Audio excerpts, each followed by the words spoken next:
احمدہ و نصلی علی رسولہ الکریم۔ 8 مارچ کو عورت مارچ ہونے جا رہا ہے۔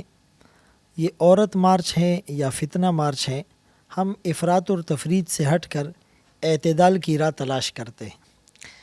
ایک مرد اپنے حقوق کے لیے آواز اٹھائے، ایک عورت اپنے حقوق کے لیے علم بلند کرے، صدائے احتجاج بلند کرے، یہ کوئی بری بات نہیں، اس میں کوئی مذائقہ نہیں۔ حق تلفی کہیں بھی ہو، مرد کے ساتھ ہو، عورت کے ساتھ ہو، حکمرانوں کے ساتھ ہو، عوام کے ساتھ ہو، امیر کے ساتھ ہو، غریب کے ساتھ ہو، آقا کے ساتھ ہو، نوکر کے ساتھ ہو، اسلام تو حقوق دلاتا ہے، حقوق کے تحفظ کی بات کرتا ہے۔ جس اسلام نے اتنا بہترین پیغام دیا کہ من لم یرحم صغیرنا، جس نے ہمارے بچوں پر شفقت نہ کی اور ہمارے بڑوں کا احترام نہ کیا، ہمارے علماء کی قدر و منزلت اس کے دل میں نہیں، فلیس منا، وہ ہم میں سے نہیں۔ اور ان عورتوں کے ساتھ حسن سلوک کا حکم تو اللہ نے دیا، اور یہ نص سے ثابت ہے، یعنی بالکل واضح ہے، وعاشروہن بالمعروف، ان کے ساتھ معروف اور بہترین حسن سلوک کرو۔ سرکار دو عالم صلی اللہ علیہ وسلم نے فرمایا خیرکم خیرکم لأہلہ، کہ تم میں سب سے بہتر وہ ہیں جو اپنے گھر والوں کے لیے بہتر ہو، اور فرمائے لن یضرب خیارکم، یعنی میاں بیوی کے بیچ اگر کوئی ناچاکی ہو جائے، کوئی نزاع کی بات آ جائے، کوئی اختلاف ہو جائے، تو تم میں جو بہترین ہوگا وہ اس کو نہیں مارے گا، اس پر ہاتھ نہیں اٹھائے گا۔ اسلام سے پہلے عورتوں کے ساتھ کیا ناروا سلوک کیا جا رہا تھا؟ اسلام نے اس عورت کو گھر کی ملکہ بنایا، وقرن فی بیوتکن، اسلام نے ماں کی شکل میں اس عورت کے قدموں تلے جنت کو رکھ دیا۔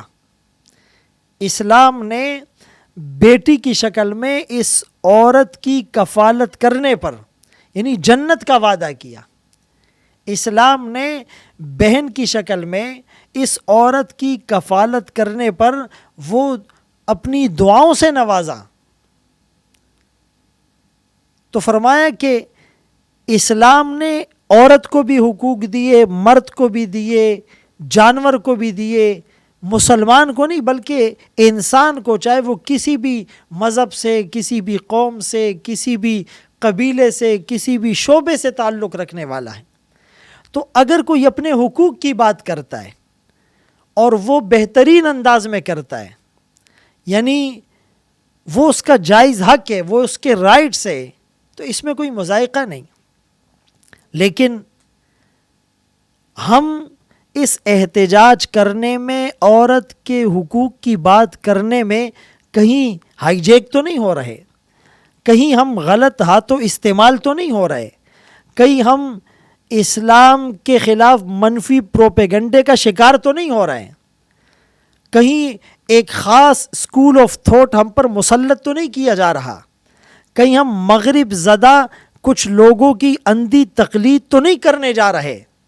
اس کو سوچئے، ہماری مائیں، ہماری بہنیں، ہماری بیٹیاں اور جتنی بھی خواتین ہیں وہ سروں کی تاج ہیں، وہ حیا کی چادر ہیں، وہ عفت عصمت اور پاکدامنی کے شاعر ہیں، وہ مردوں کی مددگار اور معاون ہیں، وہ اولاد کی تربیت کرنے میں اہم کردار ادا کر رہی ہے، اس معاشرے کو سنوارنے میں، اس معاشرے کو صحیح رخ دینے میں ان کا ایک بہت بڑا کردار ہے، اس سے انکار نہیں ہے۔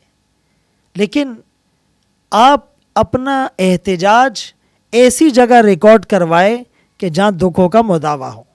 اگر کسی ایک عورت کے ساتھ اس کا شوہر ظلم کرتا ہے تو اس کو بنیاد بنا کر نکاح جیسے پاکیزہ رشتہ ازدواج کو اور اس بندھن کو بدنام کرنا، یہ کہاں کی عقل مندی ہے؟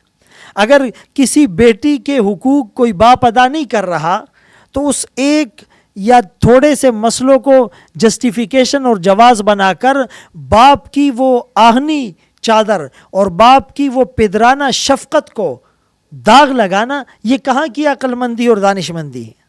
اگر کوئی ایک بھائی اپنی بہن کو اس کا میراث کا حق نہیں دے رہا، تو اس کی وجہ سے اس مقدس رشتے کو تار تار کرنا کہاں کی عقل مندی، کہاں کا انصاف، کہاں کی دانش مندی ہے؟ یعنی معاشرے کے سامنے ہم پازیٹیو تصویر پیش کریں، اس طرح کے نعرے لگانا کہ جی میرا جسم میری مرضی. ایک مسلمان عورت، رسول اللہ صلی اللہ علیہ وسلم کی امت میں ایسی عورت، فاطمہ اور حضرت عائشہ صدیقہ رضی اللہ عنہما، ایسی مبارک ہستیوں کا نام لیوا عورت، یعنی ایک مسلمان عورت کی زبان پر یہ جملے کیسے آ سکتے ہیں؟ وہ کبھی بھی ایسے جملے ادا نہیں کر سکتی. یہ جسم اللہ کا ہے، اس پر مرضی اور حکومت اللہ کی چلے گی. ہمیں اللہ نے پیدا کیا، ایک مقصد کے لیے پیدا کیا، بہترین امت میں پیدا کیا، رسول اللہ صلی اللہ علیہ وسلم کی امت میں پیدا کیا. ہماری ہدایت کے لیے اللہ نے قرآن کو نازل کیا. تو یہ نعرہ ہم نہیں لگا سکتے، اس لیے کہ میرا جسم میری مرضی. یہ تو وہ لگائے جو اللہ کی ربوبیت کا منکر ہو، جو اللہ کی خالقیت، مالکیت، رازقیت کو تسلیم نہ کرے. اور نکاح جس نے عورت کو ایک تحفظ فراہم کیا، یعنی اس عورت کی ساری کفالت اور ساری معاش کی ذمہ داری تو اللہ نے مردوں پر رکھی. جب یہ پیدا ہوئی تو اس کی کفالت کا ذمہ اس کے باپ نے اٹھایا. جب یہ جوان ہوئی، اس کی شادی ہوئی، اس کی کفالت کا ذمہ اس کے شوہر نے اٹھایا. اور پھر اس کے بعد جب شوہر کا انتقال ہو گیا تو اس کی کفالت کا بیڑا وہ اس کے بھائی نے اٹھایا. اور بھائی نہ رہا تو اس کی ساری کفالت اس کا بیٹا کر رہا ہے. یعنی اس عورت کو اسلام نے پیدائش سے لے کر موت تک اور شروع سے لے کر آخر تک زندگی کے تمام شعبہ جات میں، تمام اسٹیجز میں اس کو ایک پروٹیکشن کا ماحول فراہم کیا. تو یہ عورت اگر گھر سے باہر نکلتی ہیں، ضرورت کے لیے نکلتی ہیں، تو پردے میں نکلے. یہ پردہ اس کے ساتھ احسان ہے. یعنی ایک قیمتی چیز کو وہ کور میں رکھا جاتا ہے، اس کو انڈر کور رکھا جاتا ہے، اس کو چادر میں چھپایا جاتا ہے. آپ دیکھیں لوہے کے ٹکڑے آپ کو روڈ پر اور گلی میں چوک چوراہوں پر نظر آئیں گے، لیکن 1 گرام سونا بھی آپ کو کسی سونار کے دکان کی باہر بھی نہیں ملے گا. وہ اس کو شوکیس میں رکھتے ہیں اور پھر اس کو سیف اور لاکر میں رکھتے ہیں، اور پھر جو زیادہ قیمتی ہیرا ہوتا ہے اس کو ایک خاص ڈبیا میں رکھا جاتا ہے، اور اس کو بھی جو ایک پلاسٹک کے کور میں رکھا جاتا ہے چونکہ وہ قیمتی ہے.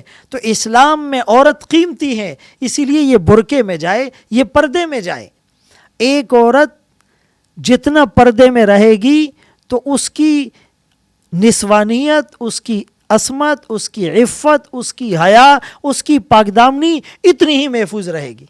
جیسے گوشت کو ہم کھلے تھال میں اپنے سر کے اوپر بھرے بازار میں نہیں لے جا رہے ہوتے، بلکہ اس کو شوپر میں لے جا رہے ہوتے ہیں، چیل کووں کی نظر نہ ہو جائے، کسی بلے کی اس پر نظر نہ پڑ جائے. اسی طرح اسلام نے عورت کو پروٹیکشن کی چادر دی ہے. وَقَرْنَ فِي بُيُوتِكُنَّ وَلَا تَبَرَّجْنَ تَبَرُّجَ الْجَاهِلِيَّةِ الْأُولَى یدنین علیہن من جلابیبہن. لہٰذا جتنی ہماری مائیں ہیں، بہنیں ہیں، بیٹیاں ہیں، اور جتنی مسلمان خواتین ہیں، خدا را وہ اپنے حقوق کی بات تو ضرور کرے، اپنے حقوق کے لیے آواز تو ضرور اٹھائے. وہ ان فورمز پر جائے جہاں ان کی شنوائی ہو، اور وہ ایسا کوئی نعرہ، ایسا کوئی سلوگن، ایسا کوئی موٹیو، ایسا کوئی جملہ، ایسا کوئی پلے کارڈ، ایسا کوئی بینر، ایسا کوئی کتبہ، ایسا کوئی پینا فلیکس اور ایسا کوئی دوسرا انداز نہ ہو کہ جس سے اسلام کی منفی تصویر دنیا کے سامنے جائے. ہم مسلمان ہیں، یہ مسلمانوں کا ملک ہے. انشاءاللہ آپ کے جائز حقوق کے لیے پہلے بھی علماء نے بات کی ہے اور اب بھی انشاءاللہ کریں گے. اللہ تعالیٰ ہم سب کو اپنی رضا والی زندگی نصیب کرے. وآخر دعوانا ان الحمدللہ رب العالمین.